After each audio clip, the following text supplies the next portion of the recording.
The only thing that we're interested in is putting money in your wallet. If you want to bet the fights, if you want to have a little bit of action, you are in the right place. With my partner, Ian Parker, I am Okamoto. We're ready to rock between our parlays, our props, our straight picks. It's time to make money. Let's go.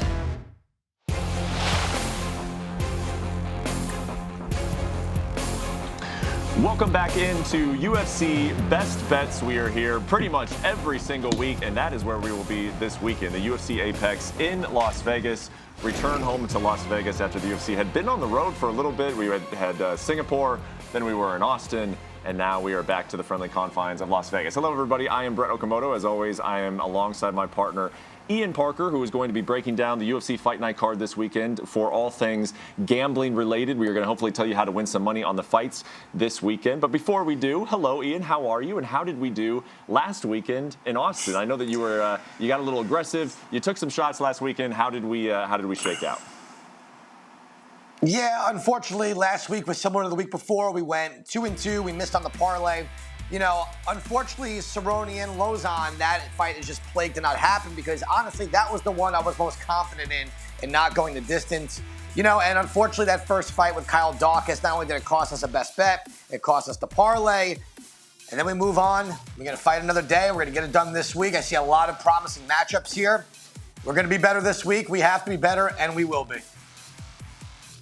Yeah, I mean, you can't win them all, and we've been winning quite a bit this year in 2022. So no worries, no concerns about some misfires in Austin last weekend. UFC, they're going to give us another opportunity here. They have a very busy schedule, 6-fight main card on ESPN Plus. Headlined by Arman Tsarukyan versus Mateusz Gamrot. Can't wait to talk to you about that lightweight fight. Neil Magny, Shavkat Rakhmonov. A lot of good fights, like you said. A lot of interesting odds here to discuss on this main card. And let's start with that main event, Arman Tsarukyan taking on Mateusz Gamrot. Two guys who, Ian, I don't think that maybe the general public are fully aware of, but two guys who have been very, very impressive in their UFC careers. Tsarukyan, the 25-year-old, he is the favorite here. How do you see this fight going? You know, Brett, you said something really important here. You got two guys that are very talented, blue-chip prospects that maybe one day will be future champions, but the world doesn't know. But this weekend, they're going to find out as they main event this card. You know, I like both these guys. Both of them show every skill that you need to be a future champion. There's just something about Arman Tsarukyan, especially at the odds here, being minus 300. It keeps going up and up. He was minus 270-something yesterday. So people are big believers in him. It's the striking, the wrestling, the intensity. Even in his loss to Islam Makhachev, he looked impressive, especially taking that fight on short notice. This is just a kid that everyone keeps talking about. Each fight, he keeps getting better and better. In his last fight against Joel Alvarez, he took on someone, Alvarez, who is known for his tenacity, his toughness, not being put away. And Tsarukyan made it seem like it was Alvarez's first fight in the UFC. He turned it into a bloodbath, and he got a very impressive finish. So I am very curious to see how he does against someone in Gamrot who has not really had any blemishes in his career other than one way back. But look right now, most lightweight wins with Arman Tsarukyan. He's right behind Beneil Dariush and Charles Oliveira. This is going to be a really exciting fight, Brett. Yeah, it is going to be an exciting fight. And to your point, it's going to tell us a lot about, I think, the future of this lightweight division. I know that, you know, lightweight, it has a lot of the biggest names in terms of draws, but some of those guys are getting older. In fact, I interviewed Arman Tsarukyan this week, and I pointed out that, you know, Dustin Poirier, Justin Gaethje, Michael Chandler, Tony Ferguson, all of those guys are in, you know, 33, 34, 35 range. This guy's 25 years old. But I do want to ask you about the line itself. You mentioned that it's moving. At what point do you say, hey, I mean, as impressive as Tsarukyan has been, Gamrot is good, and I can't take him any higher. Are we about right there at minus 300, or would you keep going? You know what? To spoil a little secret, he will be in our parlay early on, but he was in the parlay when the odds were less. So when we do make our bet for this main event, as I'll break down in a moment, for me that number is too high because he also hasn't fought someone in the top 5, top 7, top 10 yet. Mateusz Gamrot has fought, let's just say, I guess, more seasoned names than a Jeremy Stevens. You know, so this is just a really interesting fight. You know, you've been around for a while, so have I. We're not used to seeing prospects that are built like this fight each other this early in their career. You know, usually they save them. They have them fight higher-ranked guys that are on the way out. just to get to the next level. So this is really intriguing. I don't think he should be minus 300. I thought it would be a minus 190, or at least I was hoping for a minus 190. Gotcha. Yeah, well, there's two ways to bet this fight. You can bet on a side, or of course you can bet how long it's going to go. And we haven't really talked about stylistically what you think this fight looks like. So talk a little bit about the strengths and weaknesses of both guys and how you see it playing out. And is there an opportunity here to maybe jump on an over or an under if you see a finish? You know me way too well, my friend. Yeah, look, for this fight, I think, look, both these guys, Tsarukyan's only been finished one time, and that was back, I think, in 2015. His only loss since then has been to Islam Makhachev, and Mateusz Gamrot's only lost one time in his career by decision. Both guys with the styles that they have, both very tough. Good chins, good grapplers, great cardio. I do think this fight's going to go to a decision. Now, at a decision number, you're looking at, I believe, a minus 120. So only at minus 145 is over 3.5 rounds, and that's which way we're going to go. For only a little bit more to spend, you get to cut that difference down by a round and a half. I'm all over that. That's going to be our play in the main event, over 3.5 rounds at minus 145. Okay, let me ask you one more question about Arman Tsarukyan, and I don't want it to seem Please. like I am just skipping over Gamrot here. As we've all said, Gamrot is very, very good, but you see Tsarukyan at a minus 300 to beat this guy in his first UFC main event. Set a number for me right now, Ian. What are the odds that I can get on Arman Tsarukyan being a UFC champion at some point in his career? Whew. What a question. You came ready to fight today, huh, bro? You know what? I think you made a great point. I think a lot of the champs, I think a lot of the big names are on the way out at some point, and I think he is somebody that will be on the way up as they're all officially out. So you ready? I'll do this. I'll say minus 135 that one day Arman Tsarukyan is a champion if he does what he's supposed to do on Saturday night and gets a very decisive win, a dominant win. I don't care if it's a unanimous decision. It just has to be next level, prove that he is ready for that. And if he is, watch out, because here comes Arman Tsarukyan.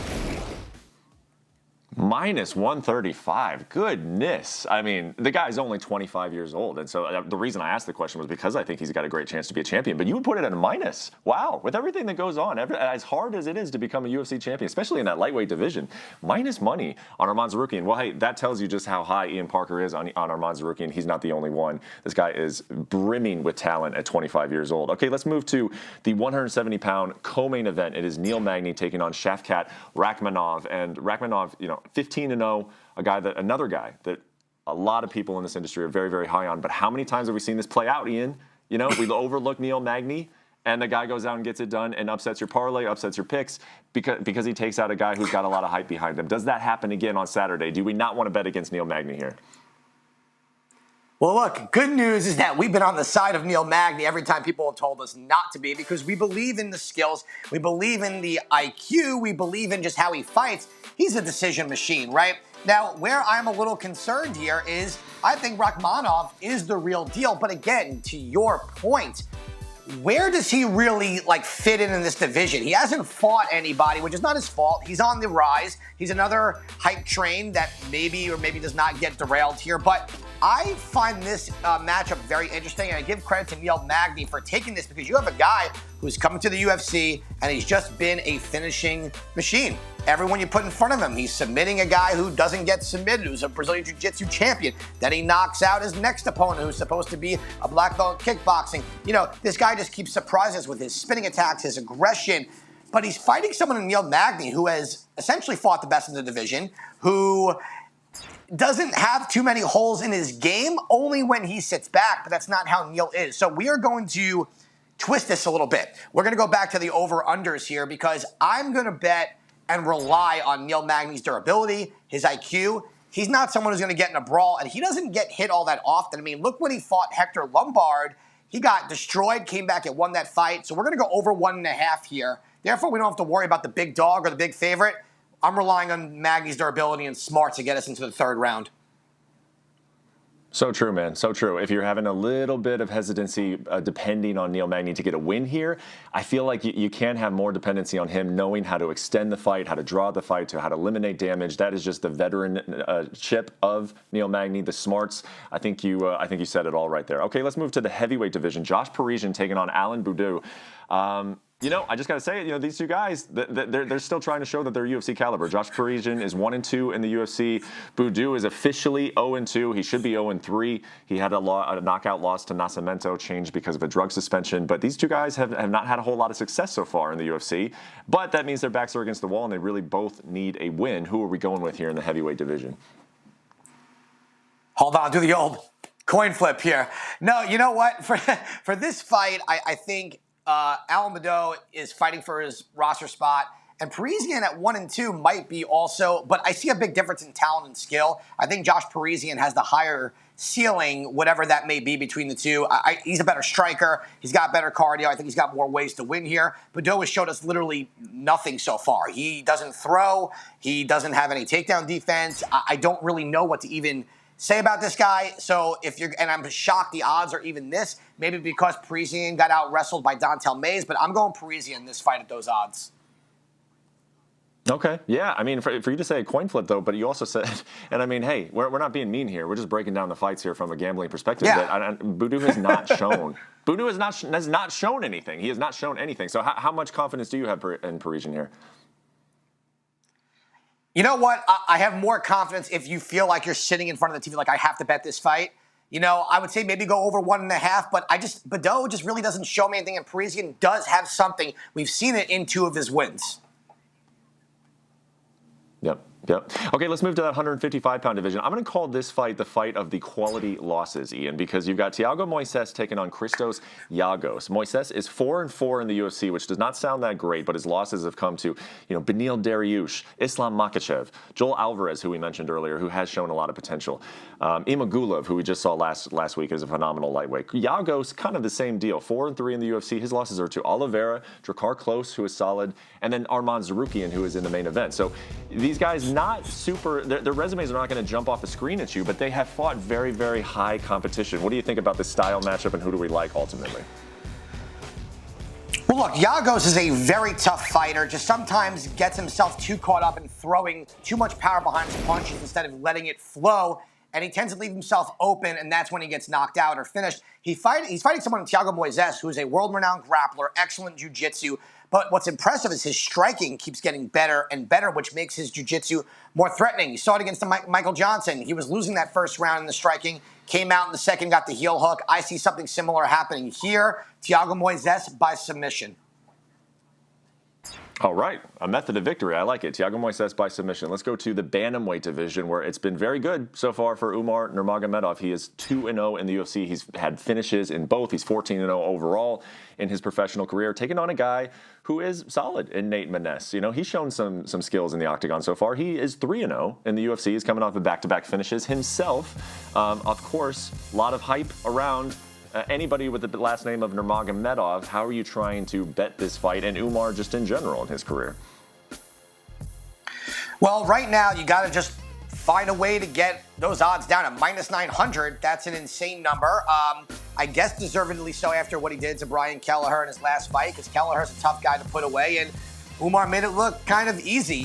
For me, I'm going to go with Umar Nurmagomedov to get it done inside the distance. That number is very workable at -150. I've seen numbers at him to win by submission at plus, 110 or 120, which I don't mind either. But I think inside the distance, giving him the whole 3 rounds to work. Maness has been tough. He's had comeback victories and comeback finishes.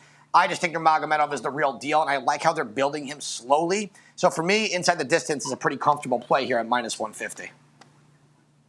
Yeah, I agree. Umar Nurmagomedov has looked every bit the real deal since he's come into the UFC. But he is facing a veteran here in a 14-1 record. So interested in that fight, even though there are some long odds in it. Let's go to 185 pounds. Very, very curious about this one, man. Chris Curtis taking on Rodolfo Vieira. Chris Curtis has become, well, I would say he's become a darling to the gambling world, but that's only if you've been taking him. If you've been betting against him, then you have not liked Chris Curtis at all, because he has come through big in back-to-back upset spots. He is actually a favorite here against Vieira, who is coming off of that big upset loss to Anthony Hernandez. And this is one of those situations, Ian, where I'm curious, is it an overcorrection here? Because the market was extremely high on Vieira, and then all of a sudden he gasses out against Anthony Hernandez, loses that fight, and now he's an underdog against Chris Curtis. What do we think about the odds here? Well, look, Chris Curtis deserves to be the favorite here for really the two reasons, and those are beating beating Phil Hawes and beating Brendan Allen. And in both fights, especially with Hawes, he was losing. I mean, he was getting outstruck the whole time, and he landed that one shot against Brendan Allen. All it takes for Chris Curtis is one shot. Now, here's where I'm a little confused, though. I think the line should be a little bit closer, although I just understand the favorite. Rodolfo Vieira is just extremely dangerous on the ground. What we learned in that Hernandez fight is cardio, not the best, and striking, not the best either. But in Rodolfo Vieira's last fight, he won in the third round by submission. The first round, he was losing. Second round, he came back. It was 1-1 going into the third. He got that late arm triangle. I kind of see something similar happening here. I think his striking has gotten better to make his takedowns a little bit more unpredictable. If his cardio holds on, not many can compete with him on the ground. And off his back, Curtis is not going to be a threat. So I'm going to roll the dice here on Rodolfo Vieira. I think he knows what he has to get done. This is a very important fight for him. The ground game is where the biggest separation is. So at plus 110, I'm going to take a shot on Vieira. I agree with you, man. I like the plus money here. I think it's a pretty even fight, and I just think that maybe, again, there might be a little bit of an overcorrection based on Rodolfo Vieira's last fight, but we will see. Chris Curtis has been fun to watch thus far in the UFC. So that'll take us six fights on the main card, 6 picks, and now let's go to the prelims, which include an interesting fight at light heavyweight, Tafon Shuki taking on Carlos Yulberg. I'm very interested to see that fight, and I'm interested to hear in all of your picks on the prelims, so I will cede the floor to you. Ian, take us through your prelims for UFC Fight Night this weekend. Well, what's interesting is 2 days ago, Tafon Shuki was actually underdog. People jumped all over that. Now at minus 25. I still love that play. I think he beats Yulberg. Yulberg just doesn't throw anything. I like Shuki there. I like TJ Brown. He's got the wrestling to fall back on. His striking keeps getting better. He deserves to be every bit of that minus 210. Paiva versus Morozov is a very interesting fight, but at dog odds, I like Paiva right there. Cody Durden, JP buys. I think the wrestling cancels out. I think it stays on the feet. I think Durden is the better striker. At minus 105, I thought he was going to be the favorite. I like him there. We talked briefly about Brian Kelleher, but on being on the wrong side of that fight with Umar Nurmagomedov. You know, Mario Batista has been very impressive, but he has not fought a Brian Kelleher level of competition or the competition that Brian Kelleher has fought. So I'm willing to roll the dice here on Boom. I like that at plus 145. I think he can negate the wrestling. I think his power can neutralize. And last but not least, Jinyu Fry versus Vanessa Demopoulos. I like Fry here by decision. Fry. I like her by decision here. Her experience level of competition fought. As long as she stays away from the armbar, that should be a safe win for her. Well, you know, when you run through those prelims, the one that always perk my ears are those underdog picks. And let's take a quick second to look at Paiva versus Morozov. You said that you liked Paiva as an underdog there. Can you go into a little bit just more why you think that, how you see that fight going, and your confidence level in that underdog pick? You know, I'm decently confident in Paiva here. Look, what we saw out of Morozov in that last fight against Silva de Andrade was, you know, that as the fight goes on, he does not wear damage well. He's been submitted twice in his career. You know, and if he can't wrestle and drag it out, he's been dropped. He can get hit. And I think Paiva is literally a dog here. We've seen him in other fights. That fight against Kyler Phillips. Go back and watch that. He was super impressive there. Was able to stop the wrestling, land his strikes. He's got great cardio. You know, he's with Team Alpha Male, so you know his wrestling's being worked on there. At those odds, I think it's worth a shot on him. I'm decently confident there. Decently confident on the prelim underdog. I love to hear that. Okay, let's get to my favorite part, man. I love betting like this because you load up your parlay and then you got action all night. You start checking off boxes. You could have a big night. You mentioned earlier, you teased that Arman Tsarukyan was going to be on there. Who else is going to be on the Parker parlay this week? We're going to go with Jinyu Fry. We're going to start off with her. Minus 230, that veteran experience. She is the better striker. She's only been submitted with an armbar one time, I believe, you know, and she's a decision machine. She's smart, experienced. I don't know where else Vanessa threatens. TJ Brown at that line. Don't got to take him straight. Parlay all day. I think Thiago Moises grappling is going to be too much for Giagos. And last but not least, let's anchor it with Arman Tsarukyan at plus 300 this week, Brett. Woo, plus 300. That's the highest we've been in a while, man. I mean, I can remember a couple in the 200s, but plus 300. Plus 300 is a good time, man. That'll be fun to follow on Saturday. So I think there's only one thing left to do. We got the Parker parlay out of the way. Let's do best bets. Where are you going this weekend? Main event, over 3.5 rounds. Like I said, to go the whole way, it's not that much more expensive to pay. And cut the rounds by 1.5. I like that. Neil Magny, please fight smart like you normally do. Make this a clinch or wrestling fight over 1.5 in the co-main. Umar Nurmagomedov, I believe he's every bit the prospect that we believe he is. Let's see if he shows it, gets it done inside the distance. And last but not least, at -125, we're going with Yukihiro over Karl Orfberg. I just think he's got the better striking. I don't see how Orfberg's going to really threaten here. And that's going to be our best bets. All right, man. I love it. Best bets, the parlay, and a fight card that, hey, it's not International Fight Week next week, but this is a fight card that I believe will have an impact on the 155-pound division. So I am looking forward to this main event between Tsarukyan and Gamrot. Great job breaking down all the fights, Ian. Hopefully we put a little bit of money in your pockets. Thank you for watching UFC Best Bets. As always, we will be back all of July. It's a very, very busy week. The UFC will be traveling the globe in July, and we will be there with them to bring you all of our picks on the prelims and the main card. Until then, we will say goodbye. Good luck this weekend and enjoy the fights.